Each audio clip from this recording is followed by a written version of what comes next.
Bwana Yesu Kristo asifiwe. Ninakusalimu katika jina la Yesu.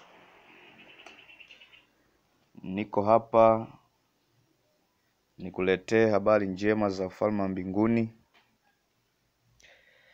Usiku wa kuamkia leo Bwana alinipa haya maono, nami nitakuelezea kama yalivyo. Nilimsikia Gwajima akitoa kodi za yeye kuingia kwenye milango iliyofungwa. Nikasikia akiulizwa hivi, "Je, utaweza kuingia?" Hakujibu ndio wala hapana, ila alianza kuelezea familia, kaielezea familia yake ilivyo, kisha akasema kupita popote naweza. Nikaona akitafuta kodi ya mtu mmoja, mwenyekiti wa chama pinzani. Nafikiri tunamfahamu sote, Mheshimiwa Tundu Antipas Lissu, ili aichukue hiyo kodi aitumie yeye. Ndipo nikasikia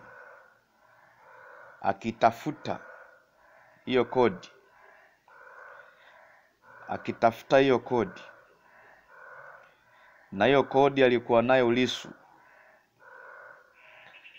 Maana hiyo kodi alionayo Lissu ndio inayompa kibali leo na kusikika na wananchi. Hiyo ni kodi aliyokuwa anatakiwa apewe Gwajima. Maana Gwajima aliitwa na Mungu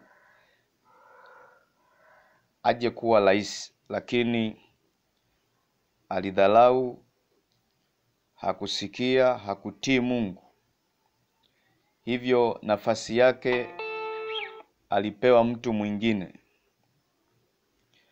Nafasi yake ilipelekwa kwa mtu mwingine. Mtumishi wa Mungu Nabii Musa ndiye aliyepewa mamlaka na Mungu ya kumsimika nani awepo hapa kwenye cheo cha rais wa nchi. Hivyo basi, mtumishi wa Mungu Gwajima ameshagundua kwamba tayari sasa namna ya yeye kwenda kufika pale alipokuwa anapategemea, au kama ndoto yake labda niseme, amejua kabisa kwamba tayari wameshapewa wengine. Sasa namna ya kwenda kuchukua tena ile position, anatafuta sasa kodi atoke huku aliko leo CCM, ili aingie chama pinzani akagombee huko kwa njia hiyo.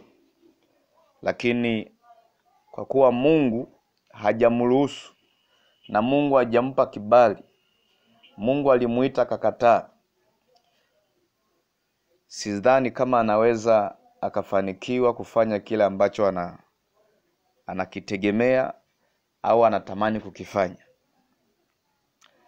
Tunamshukuru Mungu kwa sababu ya watumishi wa Mungu wanaosema kwa ajili yao, hasa nabii wa Mungu Nabii Musa amewekwa kwa ajili yao, japo wengi wanakataa, hawataki kukubali, hawaelewi, lakini wanaotii ndio watakao kaa pale, kwa sababu yeye ndiye ameamriwa kuwaweka hapo, ndiye ameamriwa kuwakabidhi nafasi ambazo wao wanatamani wazikalie.